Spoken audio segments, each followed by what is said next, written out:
शरद पवारांनी, त्या शरद पवारांचा उद्धव ठाकरे संपर्क होत नव्हता. इथे अशी परिस्थितीच नाहीये.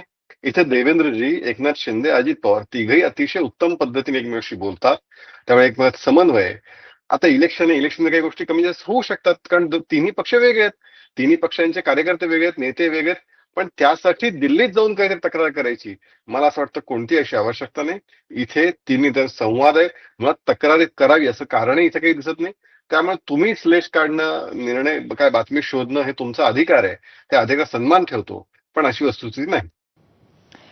नाही, आम्ही अशा पद्धतीने बातम्या काढण्याचा फक्त मुद्दा नाहीये, अशा पद्धतीचं सूचक वक्तव्य संजय राऊतांनी सुद्धा आज केलेलं आहे.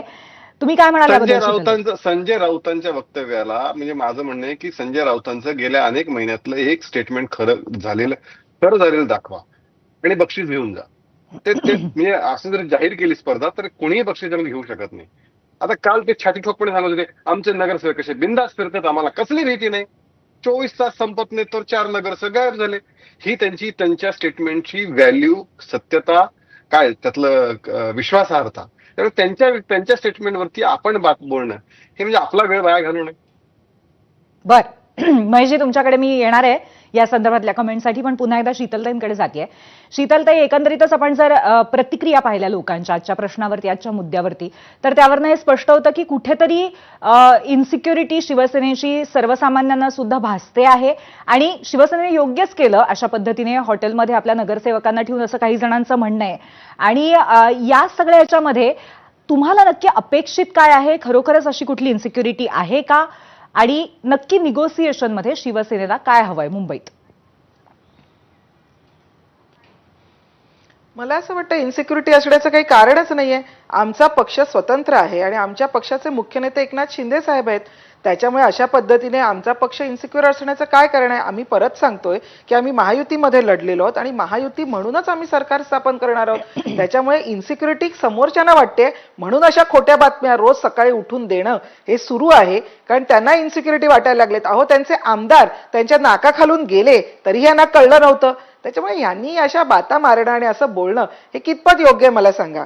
एक तुम्ही लक्षात घ्या की तुम्ही म्हणताय मुंबईमध्ये आज तुम्ही बघाल तर आमच्या 90 पैकी 29 जे नगरसेवक निवडून आलेले आहेत, त्यामध्ये आम्ही मुंबई महानगरपालिकेतले 39 म्हणजे 39 नगरसेवक हे 2017चे उबाठाचे आलेले नगरसेवक होते. हे सगळे उबाठाला लाथ मारून इथे आले होते.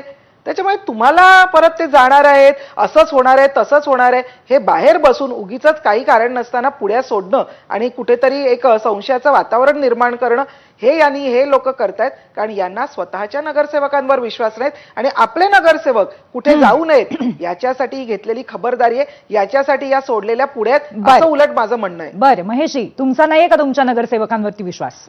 नगरसेवक बिंदास फिरतात, आम्हाला हॉटेलची गरज नाही किंवा कसली गरज नाही. आणि ते म्हणतात त्यांनी उबाटाचे कितीतरी आमचे म्हणजे शिवसेना उद्धव बाळासाहेब ठाकरेंचे कितीतरी नगरसेवक पळवले किंवा ते म्हणतात लाथ मारून गेले, पण त्यातले किती निवडून आले आणि किती घरी बसले त्याचा पण त्यांनी विचार करावा. कसं आहे बघा, आज त्यांच्याकडे सगळं आहे, सत्ता आहे, सगळं आहे, पैसा आहे, सत्ता आहे, मसल पॉवर आहे, सगळं. त्यांना कुठे ठेवण्याची गरजच नाही. आपापल्या घरी राहिले असते तरी, परंतु त्यांना सुद्धा त्यांच्यावरती विश्वास थोडा कमी आहे.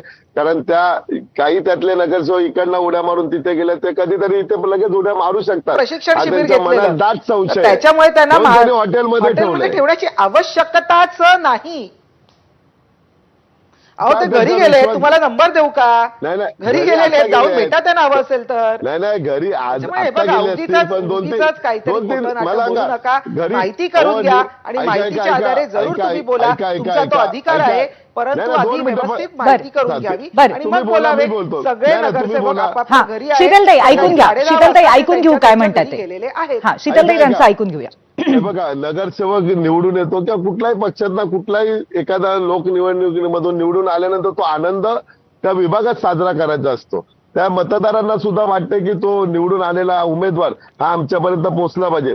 तर तेच उमेदवार ते मतदार ते बोलतात निवडून हॉटेलमध्ये जाण्याची गरजच नाही. बरं महेशजी, बरोबर आहे, पण हा मुद्दा आपण डिस्कस करत असताना आपल्याला हे पण बघायला पाहिजे की ठाकरेंच्या शिवसेनेचं सगळे सेलिब्रेशन किंवा फोकस हा मुंबई सेंट्रिकच आहे आणि तिकडे कल्याण डोंबिवलीतले त्यामुळे काही नगरसेवक हातातनं सुटून जात आहेत असं तर होत नाहीये ना?